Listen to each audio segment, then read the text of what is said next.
There's a lot of fear in the immigrant community right now. I would say the call volume for our services has skyrocketed.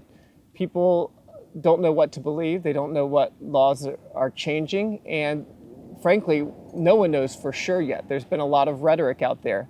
One example is related to DACA, Deferred Action for Childhood Arrivals. That's the program for children who came here as children and have lived in the United States almost their whole lives.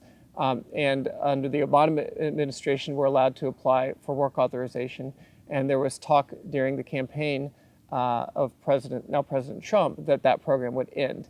So the 700,000 young adults around the country who have had that status have needed to learn whether they should renew it, whether people should apply for the first time, whether they become eligible, or whether it's risky to do so.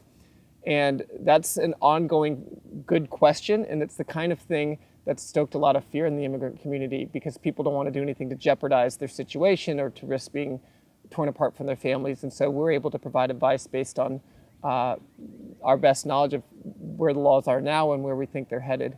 But immigrant fear is a big theme right now, and it's caused us to have to shift our work to provide a lot of know your rights education sessions to communities and to help communities engage in safety planning so that if there were to be a raid or families were to get separated due to deportations, the child has a way to still stay connected here with family, and so that resources are taken care of and that families can plan accordingly. There's a lot of fear not only among immigrants, but among people who are serving them about whether they're putting immigrants in jeopardy by hosting legal clinics and advertising those to the community.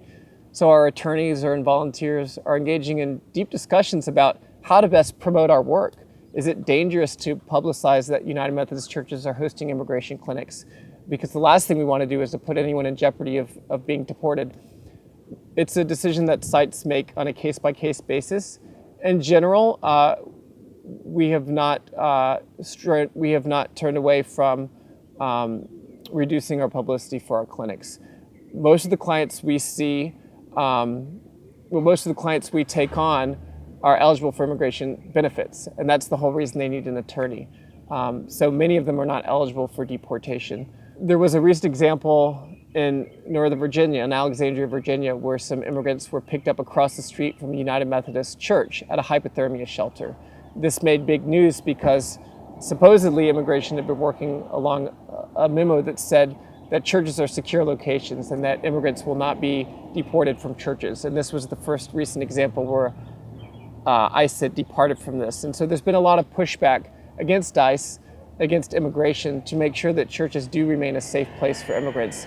And that certainly goes for our work, where we're trying to create a safe space for immigrants to learn their options and to access their rights under immigration laws, and to have folks from within the churches help them to do just that. So for now, it hasn't changed how we operate our clinics, but we're a lot more wary.